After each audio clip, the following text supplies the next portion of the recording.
Wanted from பொள்ளாச்சியில் இன்றைக்கி நம்ம பார்க்க போகிறது பரம்பிக்குளம். பரம்பிக்குளம் டூரிசம் பற்றி பொள்ளாச்சிக்காரங்களுக்கே நிறைய பேருக்கு தெரியாதுங்க. காரணம் என்னதான் பரம்பிக்குளம் தமிழ்நாட்டுக்குள்ளேயே இருந்தாலும் அது கேரளாவுக்கு சேர்ந்தது அப்படிங்கிறதுனால கூட இருக்கலாம். அப்படி பரம்பிக்குளத்துக்கு என்னதான் இருக்குது, எப்படி சுற்றி பார்க்கலாம் அப்படிங்கிறத பற்றி பார்க்கலாம் வாங்க. இது ஒரு ரிசர்வ் ஃபாரஸ்ட் அப்படிங்கிறதுனால பைக் அலோடு இல்லைங்க. அதனால் நாங்கள் பப்ளிக் டிரான்ஸ்போர்ட் யூஸ் பண்ணியிருந்தோம். பாலக்காட்டிலேருந்து பரம்பிக்குளம் போகிற KSRTC பஸ் டெய்லி காலையில் 9:45 பொள்ளாச்சி பஸ் ஸ்டாண்டு வருங்க. அதில் ஏறிக்கிட்டு ஆனப்பாடி அப்படிங்கிற இடத்துக்கு டிக்கெட் எடுத்துக்கங்க. டிக்கெட் சார்ஜ் பார்த்தீங்கன்னா ஒரு ஆளுக்கு 42 ரூபா வரும். சேத்துமடம் தானதுக்கப்புறம் இந்த பஸ் ஸ்டாப்லேயே பார்த்தீங்கன்னா செம்ம அட்வான்ஸாக இருக்கும். ஒன்ஸ் நம்ம ஆனப்பாடி ரீச் பண்ணிட்டோம்னா நம்மள ஃபாரஸ்ட் வேன்ல டீப் ஃபாரஸ்ட் நடுவில் சஃபாரி கூட்டு போவாங்க. இதுக்கு பார்த்தீங்கன்னா ஒரு ஆளுக்கு 400 ரூபாய் டிக்கெட் சார்ஜ் பண்ணுவாங்க. போகிற வழியிலேயே மானு, காட்டெருமை, காட்டு யானைன்னு வைல்ட் அனிமல்ஸ்ல நிறைய ஸ்பாட் பண்ணலாம். இந்த சஃபாரியில் நம்மள மெயினாக 3 டூரிஸ்ட் பிளேஸ் கூட்டு போவாங்க. First Thunakkadavu dam.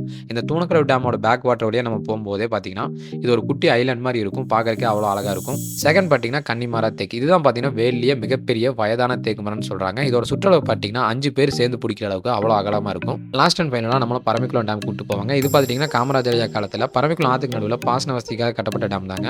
இங்கிருந்து பார்க்கும்போது கண்ணு கட்டின தூரம் வரைக்கும் தண்ணியாக தான் தெரியும். பார்க்கறதுக்கு கடல் போல காட்சியளிக்கும். மொத்தமாக 3-3.5 மணி நேரம் சுற்றி காமிச்சிட்டு ஏற நேரத்தில் நம்மளை கொண்டாந்து இறக்கி விட்டுருவாங்க. ஈவினிங் 5:30 TNSTC பஸ் ஒன்று வரும். அதில் ஏறி நம்ம ரிட்டர்ன் பொள்ளாச்சி போய்க்கலாம். பரம்பிக்குளம் பற்றி இன்னும் ஃபுல்லாக தெரிஞ்சுக்கணும்னு நினச்சிங்கன்னா யூடியூப்ல நம்மளோட ஃபுல் வீடியோ இருக்குது, பார்த்து தெரிஞ்சுக்கங்க.